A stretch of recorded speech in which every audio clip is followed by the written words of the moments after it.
अपने पास में है, श्रद्धन्वा मणि हमको दे गया है। अब यदि मणि यहां पर रखेंगे तो पोल खुल जाएगी। सो अक्रूर जी सीधे काशीपुरी में पहुंचे और काशीपुरी में जाकर के ये अपने नाना जी के यहां पर आनंद पूर्वक रहें और वहां पर सोने की बेदी बनाएं और ब्राह्मणों को दशाश्वमेध घाट के ऊपर स्वर्ण का दान करें। ब्राह्मण आकर के द्वारका में यश गायन कर रहे हैं, बोले भाई दाता तो अक्रूर जी जैसे हुए हैं, उनका नाम ही रख दिया गया है दानवीर दानवीर। श्री कृष्ण को तो आश्चर्य हुआ, बोले कौन? बोले अक्रूर जी। मन में विचार कर रहे हैं कृष्ण के बाप जन्म में किसी को फूटी कौड़ी नहीं दी और आज जो सोने की सिल्ली पे सिल्ली दी जा रही हैं, सो जरूर नंबर 2 का कहीं से उनको पैसा मिल गया है। सो मणि अक्रूर जी के पास में ही है। आपने पत्र का लिख करके अक्रूर जी को बुलाया। अक्रूर जी जहां रहें वहां पर अतिवृष्टि अनावृष्टि उत्पात न हो, ऐसे पुण्यशाली हैं। अक्रूर जी के पिता ये स्वफल्क, इनकी मां गांधिनी बड़ी भारी दान करने वाली हुई हैं। ये काशीपुरी संग्रह करने की जगह नहीं है, काशीपुरी तो दान करने की जगह है। पुरानी रीति भी है, सब जगह से जल लाया जाता है, परंतु काशीपुरी से बनारस से जल लेकर के नहीं आते हैं। गंगा जी का जल हरिद्वार से लाएंगे और जगह से लाएंगे, परंतु बनारस से जल लाने की रीत नहीं है, क्योंकि बनारस जो है वह तो काशीपुरी तो त्याग करने की जगह। तो गांधिनी बड़ी भारी दान वाली थी। पहले काशी में एक बार वर्षा नहीं हुई, जब स्वफल्क वहां पर आए तो स्वफल्क के आने पर एक साथ वर्षा हो गई, तो बड़ा आनंद हुआ और उस समय यह कहा कि स्वफल्क यहीं रहे। सो काशी राजा ने अपनी पुत्री गांधिनी वो तो स्वफल्क को विवाही और स्वफल्क राजा को, स्वफल्क जो थे उनको काशीपुरी में ही रखा। उनके यहां पर ही श्री अक्रूर जी का जन्म हुआ। अक्रूर जी की भी विशेषता ये कि अक्रूर जी जहां रहें वहां पर सुख शांति रहे, अतिवृष्टि अनावृष्टि प्राकृतिक प्रकोप नहीं हो। सो अक्रूर जी को काशी नरेश बड़े आग्रह के साथ में अपने यहां पर काशी में रखे हुए हैं, परंतु श्री कृष्ण ने पत्र का लिख करके जब अक्रूर जी को बुलाया, अक्रूर जी जान गए ईश्वर के आगे चतुराई नहीं चलेगी, इसलिए अक्रूर जी पूरी मणि को लेकर के मणि के साथ में आए। श्री कृष्ण बोले काका जी हमको पता है कि मणि आपके पास है। हे दानपति, शतधन्वा ने मणि आपके पास में गिरवी रखी है, हमको मणि चाहिए नहीं, हमको मणि दिखा दो, हमको कलंक लगा है। सब द्वारकावासी ये कह रहे हैं कृष्ण को मणि मिल गई है और कृष्ण मणि को पचा गए हैं। श्री अक्रूर जी ने अपने दुपट्टा से खोल करके मणि उस समय दिखाई है। आपने सबको मणि दिखा दी और ये बता रहे हैं देखो मणि का कलंक हमको व्यर्थ में लगा है। अक्रूर जी मणि कृष्ण को देने लगे। श्री कृष्ण बोले उठाओ इस मणि को, हमको नहीं चाहिए, ये अपने पास ही रखो। इस मणि का सुंदरतम उपयोग तुम ही कर रहे हो। इस मणि के द्वारा गैयाओं की सेवा कर रहे हो, इस मणि के द्वारा तुम ब्राह्मणों की वेदों की संरक्षा का कार्य कर रहे हो, हम भी यही करेंगे। आपने अक्रूर जी को मणि लौटा दी है। उस मणि के माध्यम से यादवों की कीर्ति खूब बढ़ी। इस चरित्र को जो श्रवण करेंगे उनकी दुष्कीर्ति दूर होगी। भादव शुक्ल का जो चंद्रमा, उसको देखने से दोष लगता है खंड चंद्र का, और जितने भी चौथ हैं उनके चंद्रमा का दर्शन करने का तो विधान है, परंतु भादव शुक्ल का जो चंद्रमा है उसका निषेध है। तो उस चंद्रमा का दर्शन करने पर कलंक लगता है।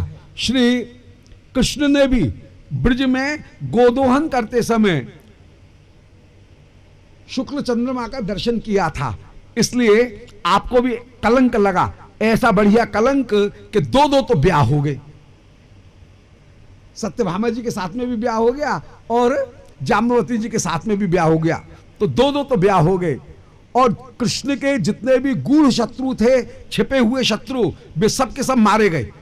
सत्राजित मारा गया, श्रद्धन्वा मारा गया, ये कृष्ण को पता लग गया कौन हमारा अपना है और कौन विपक्ष है। ये अपने हित और अहित इन दोनों की श्री कृष्ण को पहचान हो गई और यादवों की कीर्ति बढ़ी, श्री कृष्ण की महिमा सर्वत्र सर्वत्र विख्यात हुई है। ऐसा बढ़िया कलंक लगा। ये भगवान की लीला है। भगवान तो अनंत यश से युक्त होकर के ही विराजमान है। हमारे श्री द्वारकाधीश का चौथा विवाह श्री कालिंदी जी के साथ में हुआ। आप पांडवों से मिलने के लिए जिस समय इंद्रप्रस्थ में पधारे हैं, यमुना जी के किनारे आप विचरण कर रहे हैं, एक कन्या को आपने यमुना जी के किनारे तप करते हुए देखा। अर्जुन को भेजा। अर्जुन पूछने लगे, बोले हे सुंदरी, आप कौन हो, कौन की पुत्री हो, ये तप क्यों कर रही हो? मुझे ऐसा लगता है कि आप पति को प्राप्त करना चाह रही हैं, इसलिए तप कर रही हैं। वे कालिंदी जी बोली कि मैं सूर्य भगवान की पुत्री हूं, मैं यमुना जल में निवास करती हूं। अर्जुन, यदि तू ये विचार कर रहा हो कि मैं तेरे साथ में विवाह कर लूंगी, मैं तेरे साथ में विवाह करने वाली नहीं हूं, मैं विवाह करूंगी द्वारकाधीश के साथ में ही। अर्जुन तो लौट करके आए, बोले महाराज आजकल बृहस्पति की दशा चेत रही है, सो जहां जाओ वहां ब्याह लो। वो कन्या तो हट करके बैठी है कि मैं द्वारकाधीश के साथ में ही ब्याह करूंगी। भगवान बोले यही सही, घान में घान आनंद पूर्वक श्री कालिंदी जी के साथ में आपने विवाह किया। ये कालिंदी जी व्रज में श्री यमुना जी और श्री विशाखा जी, इन दोनों की सम्मिलित स्वरूप होकर के श्री कालिंदी जी द्वारका में विराजमान है। आप द्वारका लौट करके आए हैं। इधर राजाधिदेवी जो हैं श्री कृष्ण की भुआ, उनकी पुत्री मित्रविंदा जी, ये मित्रविंदा जी, इन्होंने उनको श्री कृष्ण ने बलपूर्वक हरण किया और हरण करके श्री मित्रविंदा जी के साथ में आपने विवाह किया। मित्रविंदा ब्रज में चंद्रावली जी की सखी शैब्या, उनकी ही छाया रूपा होकर के विराजमान है। स्कंद पुराण में वर्णन किया गया कि कैशोरे गोपकन्यास्ता यौवने राजकन्या, किशोर अवस्था में जो गोपकन्या हैं वे ही युवावस्था में राजकन्या होकर के विराजमान हुई। पद्म पुराण में भी एक वचन आए कि षोडशैव सहस्त्राणी गोप्यस्तत्र समागता। ब्रज में जो 16,000 गोपी थी, वे जब कृष्ण वियोग में, माथुर वियोग में मूर्छित होकर के गिरी, तो योग माया देवी जी ने इन्हीं की छाया रूपा जो राजकुमारी गण हैं, उन राजकुमारी गणों को कृष्ण के साथ में मिलन प्राप्त कराया। श्री रूप गोस्वामी जी ने ललित माधव नाटक में कैसे इन ब्रज की छाया गोपियों का, छाया स्वरूपा जो मूल जो गोपी हैं उनकी छाया रूपा महर्षियों का श्री कृष्ण के साथ में मिलन कैसे हुआ है, ये द्वारका कैसे पहुंची हैं, वो पूरी लीला का वर्णन श्री ललित माधव नाटक में किया हुआ है। तो ये सारी गोपिकागण श्री ब्रज की जो गोपिकागण हैं वे ही छाया रूप में विरह विकलता में जब बहुत व्याकुल हो रही हैं तो कृष्ण के साथ में मिल रही हैं, और कृष्ण के साथ में मिलकर मिलने पर ब्रज की गोपिकागणों का विरह ताप शांत हो जाए। बड़ों के मुख से सुना है, श्री बाबा के मुख से एक बड़ा सुंदर दृष्टांत कि जैसे किसी का माथा गर्म हो और पैर में यदि कोई घी की मालिश कर दे, कटोरी घी की बिंदी लगा करके और कांसे की कटोरी से पैर को घिस दे, घिया पैर में घिस दे, तो माथे की गर्मी उतर जाती है। ऐसे ही ब्रजगोपी अलग हैं, द्वारका की महर्षिगण अलग हैं, परंतु कहीं प्रेम अंश के रूप में दोनों मिली हुई हैं। अतः रुक्मणी जी आदि जो राजकुमारी गण हैं उनका जब विवाह होता है तो ब्रज में चंद्रावली इत्यादि का जो विरह ताप वह कुछ शांत हो जाता है।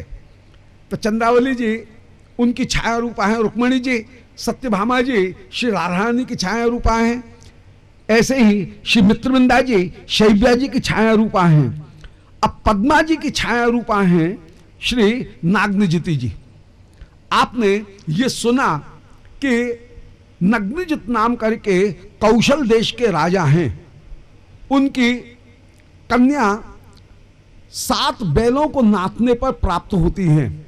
आप नग्नजित राजा के पास में गए। नग्न कौन? बोले जो वेद मर्यादा का पालन न करें, वेद का खंडन करें, उनका नाम है नग्न। और ऐसे वेद विरुद्ध मत को स्थापित करने वाले, उनको जो जीतने वाला, वो परम धार्मिक वैदिक राजा हैं नग्नजित राजा। और नग्नजित राजा के पास में श्री कृष्ण पहुंचे और बोले महाराज, हमारे पास में इतना पैसा नहीं है कि हम कन्या का मूल्य देकर के कन्या को प्राप्त कर सकें। हम आपके पास में मांगने के लिए आए हैं। बेटी तो परम धन होता है, वो घर की लक्ष्मी होकर के लाई जाती है, इसलिए हम तो आपके यहाँ पर बिटिया मांगने के लिए आए हैं, कन्या को मांगने के लिए आए हैं। हम आपके साथ में राजनीतिक विवाह करना चाहते हैं। ये राजनीतिक विवाह की पद्धति बहुत पुरानी रही है। अर्थशास्त्र में इसका बड़ा उपयोग किया गया। यदि 2 परिवार विवाह संबंध में बंध जाएंगे तो हम दोनों ही राज्यों की महिमा और शक्ति अत्यंत बढ़ जाएगी। इसलिए हम आपके साथ में विवाह संबंध करके, आपकी कन्या के साथ में विवाह करके कौशल नरेश और द्वारका का राज्य, ये दोनों अटूट संबंध में बंध जाएं, इनकी मित्रता और ज्यादा दृढ़ हो जाए, इसलिए हम विवाह करने के लिए आपके पास में आए हैं। जैसे बाद में चंद्रगुप्त मौर्य, उन्होंने सिल्यूकस जो है उनकी कन्या के साथ में विवाह किया। तो राजनीतिक जो संबंध हैं वो 2 राज्यों को अत्यंत स्नेह के संबंध में बात देने वाले होते हैं। तो ये राजनीतिक विवाह श्री कृष्ण ने श्री नग्नजित राजा की कन्या के साथ में करने के लिए प्रस्ताव रखा। राजा बोले महाराज, कौन आपकी कन्या के साथ में विवाह नहीं करेगा, परंतु मैंने एक प्रतिज्ञा की हुई है। मेरे यहां पर 7 बैल हैं, उन 7 बैलों को मेरी बेटी ने बड़ी सरलता से बांध दिया था। तो मैंने प्रतिज्ञा की कि जो इन 7 बैलों को नाथ देगा उसको मैं अपनी कन्या प्रदान करूंगा। इन बैलों में असुरों का आवेश है। बड़े बड़े राजाओं के इन्होंने हाथ पांव तोड़ करके रख दिए हैं, बड़े मरखने बैल हैं। आप बोले हमने ब्रिज में किया ही क्या है, गैया बैल ही रखे हैं।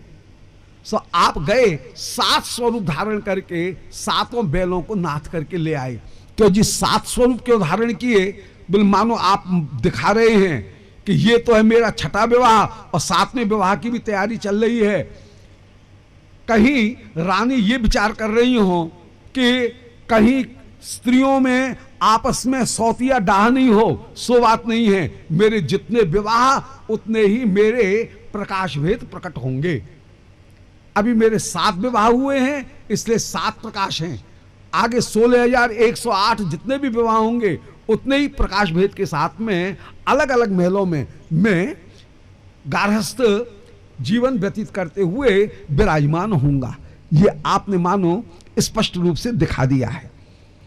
7 बैलों को नाथ करके ले आए, बड़ा भारी दायजा प्रदान किया है। फिर आपने श्रुतकीर्ति नाम करके अपनी जो भुआ, उनकी पुत्री भद्रा, उनके साथ में विवाह किया है। ये भद्रा जी ब्रज में जो भद्रा हैं उन्हीं की छाया रूपा हैं। फिर आपने मद्र देश की राजकुमारी लक्ष्मणा, उनके साथ में विवाह किया। श्री लक्ष्मणा जी ब्रज में जो श्यामला जी, उन श्यामला जी की ही अंश रूपा होकर के श्री विराजमान है लक्ष्मणा जी। इस प्रकार आनंद पूर्वक आपने ये 8 महिषीगण, उनके साथ में विवाह किया और 16,100 राजकुमारियों का खजाना आपको एक जगह ही मिल गया। एक बार नारद जी कल्प वृक्ष के पुष्प लाए, हरिवंश पुराण में वर्णन किया गया है, और श्री कृष्ण को दिए। बोले महाराज अपनी 8 पटरानियों को दे देना। श्री कृष्ण ने 8 विभाग किए और 8 विभाग करके 8 पटरानियों के पास में 7 जगह तो भिजवा दिए, और विचार किया सत्यभामा जी को मैं स्वयं दे दूंगा। श्री कृष्ण ने जब द्वारकापुरी की रचना की थी उस समय सब लोकपालों ने कृष्ण के गृह प्रवेश के समय भेंट दी थी। जब नागल हुआ था, गृह प्रवेश हुआ, उस समय सब देवता भेंट लेकर के आए, और वहां पर वर्णन किया गया है कि इंद्र ने श्री कृष्ण को कल्प वृक्ष भेंट किया। परंतु इंद्र बड़ा चतुर, उसने क्या किया, मुख्य कल्प वृक्ष को तो भेजा नहीं, और मुख्य कल्प वृक्ष की जगह आसपास का कोई कल्प लता उसको ये कह करके भेज दिया कि महाराज ये स्वर्ग की मुख्य वृक्ष है, कल्प वृक्ष है, ये आपके लिए भेंट है। जैसे एक तो होता है चंदन का पेड़, और पास में उसकी हवा ऐसी चलती है कि उसकी हवा से आसपास की जो चंदन जो पेड़ हैं उनमें भी चंदन की सुगंध आ जाती है, और धड़ल्ले से बाजार में उनकी लकड़ी भी चंदन के नाम पर बिकती है कि ये भी चंदन की लकड़ी है। ऐसे ही इंद्र ने मुख्य कल्प वृक्ष को नहीं भेजा, कल्प वृक्ष की जगह हाँ नारद बाबा बड़े सुंदर फूल हैं, आज असली कल्प वृक्ष के फूल हमको मिले, बड़ा आनंद आया। देखो मुरझाए नहीं है, कैसे सुंदर बैनी में अभी भी गुथे हुए हैं। सबसे पीछे नारद जी पहुंचे श्री सत्यभामा जी के पास, और सत्यभामा जी से बोले महारानी आपको तो स्वर्ग की भेंट अवश्य मिली होगी, तुम तो कृष्ण की प्यारी हो। सत्यभामा जी बोले हमको तो नहीं मिली, हम नारद जी को तो भिड़ाना है। सो बोले बस इसी बात पे कहती हो कि हम कृष्ण की प्यारी हैं, देखो कृष्ण तुम्हारे साथ में कितना दुभांत रखते हैं, सबको तो उन्होंने पुष्प भिजवाया और तुमको फूल नहीं दिए। सत्यभामा जी तो मान धारण करके बैठ गई। श्री कृष्ण पधारे, सत्यभामा जी को मान नहीं देख करके बोले प्रिय असमय में मान क्यों धारण किया। सत्यभामा जी बोली मारे सबको फूल हमको सुगंध भी नहीं। बोले क्यों चिंता करती हो, तुमको तो पेड़ का पेड़ मिल जाएगा। सो बैठो ना इस समय गरुड़ के ऊपर। सत्यभामा जी को आपने गरुड़ के ऊपर विराजमान किया है, और आप प्राग ज्योतिषपुर की ओर जो चले हैं। इंद्र ने श्री कृष्ण से प्रार्थना की थी, बोले महाराज भौमासुर अदिति जी के कुंडल मेरे छत्र को जबरदस्ती उतरवा करके ले गया है, सो आप हमारे सम्मान की रक्षा करो। श्री कृष्ण भौमासुर को दंड देने के लिए सत्यभामा जी को साथ में लेकर के युद्ध भूमि में जो पधारे हैं, आपने धू धू करके शंख बजाया, गदा के द्वारा पर्वतों को तोड़ दिया है, चक्र के द्वारा अग्नि जल वायु के परकोटों को काट दिया, तलवार के द्वारा आपने मुरपाश को काट दिया है, शंख निनाद के द्वारा वहां पर अनेक यंत्र लगे हुए थे, उन यंत्रों को आपने नष्ट कर दिया है। गदा के द्वारा बहुत बड़ी जो परकोटा था उस परकोटा को काट दिया है। पांचजन्य ध्वनि सुनकर के मुर नाम करके जो दैत्य वो सामने आया, 5 सिर वाला त्रिशूल लेकर के श्री कृष्ण ने इसके 5 सिरों को काटा। बोलो मुरारे भगवान की जय। इसके 7 पुत्रों को नष्ट किया है। सामने ही नरकासुर युद्ध करने के लिए आया है। श्री कृष्ण ने हाथी के ऊपर बैठे हुए नरकासुर के ऊपर जो चक्र का प्रहार किया, नरकासुर ने श्री कृष्ण के ऊपर उस समय शक्ति मारी। सत्यभामा जी बोले महाराज मारो, ये शक्ति आ रही है। बोले इसीलिए तो तुमको लाए थे। सत्यभामा जी ने जैसे ही अनुमति प्रदान की, आपने चक्र मार करके शक्ति को भी नष्ट कर दिया और उस मुरदैत्य को भी, भौमासुर को भी आपने नष्ट कर दिया। मुरदैत्य तो पहले ही मर गया, मुरदैत्य सेनापति था। भौमासुर जो है उस भौमासुर को भी आपने मार दिया। श्री वराह भगवान ने जिस समय पृथ्वी का उद्धार किया, उस समय पृथ्वी देवी वराह भगवान के सामने उपस्थित हुई। भगवान ने पृथ्वी देवी के ऊपर अनुग्रह किया, परंतु आप संसार के कल्याण के लिए मर्यादा को दिखा रहे हैं, जीवों को उपदेश देने के लिए। वो जो श्री पृथ्वी देवी के साथ में वराह भगवान के मिलन का समय था, वो त्रिकाल संध्या का समय था। इसलिए भले भगवान के द्वारा, वराह भगवान के द्वारा धरा देवी में, भूमि देवी में भौमासुर का जन्म हुआ, परंतु वो असुर प्रवृत्ति का हुआ, क्योंकि काल की प्रभाव महिमा को भी आप स्थापित करते रहना चाहते हैं, तो वो भौमासुर हुआ है। आपने पृथ्वी देवी को यह वरदान दिया हुआ था कि जब तक तुम नहीं कहोगी तब तक मैं तुम्हारे पुत्र का वध नहीं करूंगा। आज सत्यभामा जी साथ में विराजमान हैं और उन्होंने कहा मारो। भगवान बोले इसीलिए तो तुमको लाए थे। आपने मारा और भौमासुर का सिर काट करके पराक पृथ्वी के ऊपर डाल दिया है। नरक चतुर्दशी, कार्तिक कृष्ण चतुर्दशी के दिन आपने भौमासुर जो हैं उनका वध किया। आप जो भीतर पधारे हैं आनंद पूर्वक, भौमासुर के कारागार में 60,000 कन्याएं, 16,100 कन्याएं, वे सब बंद थी। ये सब श्री कृष्ण को देख करके उठ करके खड़ी हुई हैं और प्रार्थना कर रही हैं कि यदि हमने कोई दान यज्ञ तप किए हों, उसका फल ये चाहती हैं कि श्री कृष्ण हमारे पति हों। दूसरी बोली अरे तेरे पति हो तो मेरे नहीं हो। तीसरी बोली तेरे हो तो मेरे नहीं हो। आप बोले झगड़ा क्यों करती हो, जिसको भी हमारे साथ में चलना हो वो बैठो रथों के ऊपर। सो 16,100 राजकन्या सब की सब कृष्ण को वर्ण करके कृष्ण के साथ में विराजमान हुई हैं। आपने सब राजकन्याओं को द्वारका भिजवाया है और आप इंद्र के पास में गए। इंद्र ने कृष्ण का स्वागत किया। आपने इंद्र को अदिति जी के कुंडल, इंद्र का छत्र प्रदान किया। पूजन करके जो चलने लगे, सत्यभामा जी बोली महाराज हमारी चीज। आप बोले अरे हम तो भूल ही गए। आप गरुड़ से बोले गरुड़ देवता ये कल्प वृक्ष को उखाड़ तो लो। गरुड़ जो उखाड़ने लगे, कल्प वृक्ष के रक्षक देवता बोले महाराज चीज तो आपकी ही है, परंतु मुझे ऊपर दोष आएगा, मैं इसका रक्षक हूं, इसलिए मालिक से खबर कर दूं। इंद्र बोले जी कृष्ण ले जाना चाह रहे हैं कल्प वृक्ष, प्रभु ले जाने दो। परंतु इंद्राणी बोले वाह फिर मैं अपना श्रृंगार कैसे करूंगी। अरे मेहमान हमारे यहां पर आए हैं, हमने उनको आनंद पूर्वक ड्राइंग रूम में बैठाया, सोफा के ऊपर जो कुछ भी बना वो पत्र पुष्प भेंट किए।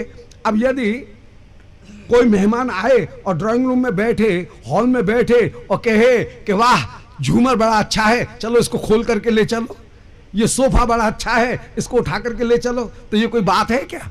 अरे जो चीज तुमको दी गई है वो ले जाओ। ये थोड़ी कोई चीज पसंद आ गई तो जबरदस्ती उठा करके ले जाओगे। इंद्राणी के भड़काने पर इंद्र स्वयं युद्ध करने के लिए आया। महापुरुषों ने वर्णन किया है, इंद्र शब्द का अर्थ ही होता है इदम दिदक्षिते इति इंद्र, जो वर्तमान के लाभ को ही देखे कि इस समय तुरंत लाभ मिल जाए, उचित अनुचित का विचार नहीं, बस मुझे तो लाभ चाहिए, उसका नाम है इंद्र।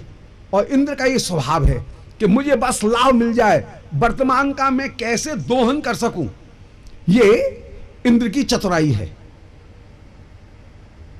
परंतु इंद्र इस वर्तमान के दोहन के चक्कर में अनेक बार उचित अनुचित को भी भूल जाता है और उसका परिणाम यह होता है कि इंद्र को अनेक बार मुंह की खानी पड़ती है, अनेक बार उसको बड़ा नीचे देखने पड़ता है। वही हुआ, इंद्र युद्ध करने के लिए आया, श्री कृष्ण को रोकने के लिए। श्री कृष्ण ने एक अस्त्र को जो चढ़ाया है अपने धनुष के ऊपर, इंद्र तो घबरा गया, चरणों में गिरा, बोल महाराज क्षमा करो क्षमा करो। यही है इंद्र का स्वभाव कि तुरंत ही तो लड़ने खड़ा हो जाए और तुरंत ही दांत दिखाने लग जाए। बोले लड़ क्यों रहे थे? बोले हम तो सांड हैं। बोले फिर दांत क्यों दिखाए? बोले हम गैया के जाए हैं। तो ये जो दशा है वो इंद्र की है। ये 1 मिनट में बात बदलने में ये तुरंत तैयार है, तुरंत लड़ने लगे और तुरंत ही पैरों में गिरने लगे। से इंद्र चरणों में गिर गए, पैरों में। भगवान ने दिग्विजय करके कल्प वृक्ष को उखाड़ करके आप लेकर के आए। गर्गाचार्य जी को बुलाया और कहा, बोले महाराज 16,100 राजकन्या ले आए हैं, सो विवाह शोध दो। गर्गाचार्य जी के तो पसीना।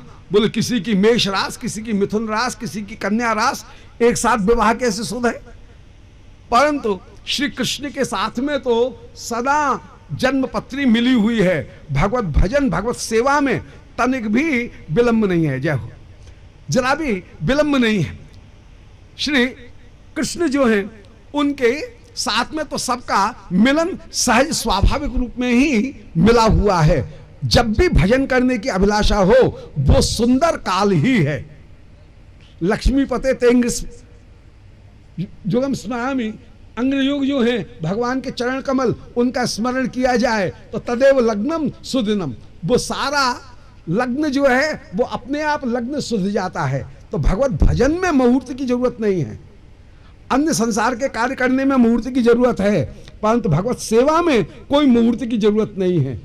सेवा की तो जब उत्कंठा हो तब सदा ही सेवा करनी चाहिए। एक क्षण के लिए भी सेवा से विरत नहीं होना चाहिए।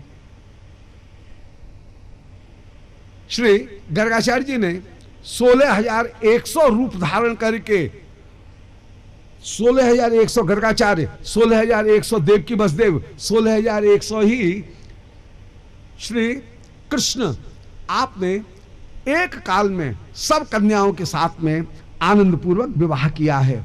ये कन्यागण श्री कृष्ण की जितनी भी प्रियागण वे सब दासी शता अपि विभो विदुस्म दास्यम। हजारों दासी हैं इनके पास में, परंतु ये आनंद पूर्वक दास्य ग्रहण करती हुई ही विराजमान। अपने हाथ से जब तक कृष्ण की सेवा नहीं करें तब तक इनको संतोष नहीं हो। इसलिए महारानी होने पर भी दासियों की तरह से अपने हाथ से सेवा करके ही इनको सुख की प्राप्ति हो रही है। इस प्रकार इत्थम रमापति मवाप्य पतिस्त्रियस्ता।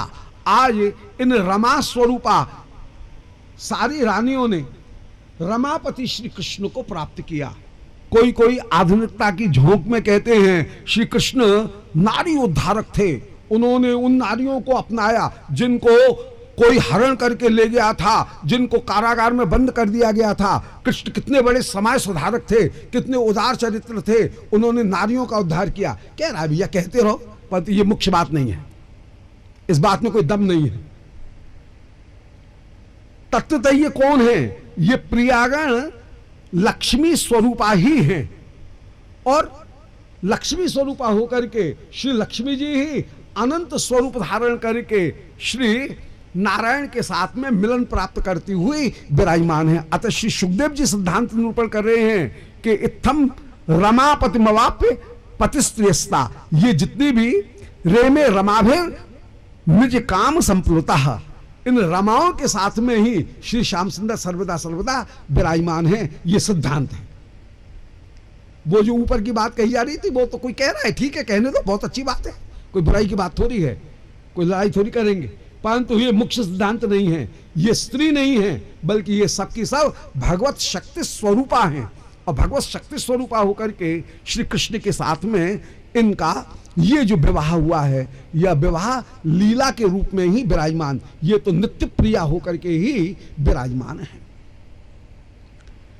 श्री प्रभु की अपने हाथ से ये सेवा कर रही हैं।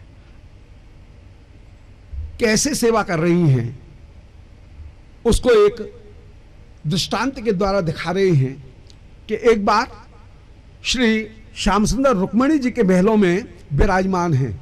रुक्मणी जी दासियों को हटा करके दासी के हाथ से चमर लेकर के अपने हाथ से श्री कृष्ण के ऊपर, द्वारकाधीश के ऊपर चमर कर रही हैं। मुख दर्शन करके मुस्कुराती जा रही हैं, प्रेम में विभल हो रही हैं। श्री कृष्ण मन में विचार करें, बोले ब्रज में थे तब तक न जाने नित्य कितनी हंसी खुशी होती थी, कैसे मान मनुवल चलते थे, परंतु रुक्मिणी जी सदा सदा अनुकूल होकर के ही विराजमान हो। अरे भोजन में कभी कभी तीखा भी तो चाहिए, केवल मीठे मीठे से काम थोड़ी चले। सो आज आपके हृदय में विचार आया कि देखता हूं रुक्मिणी जी में मान उत्पन्न होता है कि नहीं।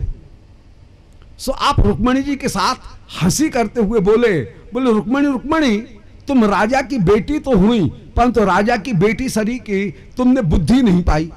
रुक्मिणी जी बोली हमारी कोई गलती हो गई क्या? बोले नहीं नहीं, हम तुमसे ही पूछ रहे हैं तुमने क्या देख करके हमारे साथ में ब्याह किया। सबसे पहले रूप देखा जाता है। सो तुम गोरी, हम सांवरे, फिर तुम राजा की बेटी, हम तो राजा हैं नहीं, हम तो केवल सभासद मात्र हैं, सभा में बैठने वाले। और देखो कैसी सुंदर मथुरा की जगह उसे छोड़ करके और यहां द्वारका में आकर के किनारे में पड़े हैं। बड़े बड़े राजा हमारे साथ में द्वेष करते हैं, रुक्मी भी, हमने तुम्हारे साथ में ब्याह क्या किया, आफत पाल ली है। सो रुक्मिणी अभी भी हमारा पीछा छोड़ो और कोई सुंदर सा राजकुमार मिल जाए उसका हाथ पकड़ लो। ऐसा कहकर के आप कुछ माला सी उतारने लगे, दुपट्टा सा सरकाने लगे। अब हंसी होती रहे तो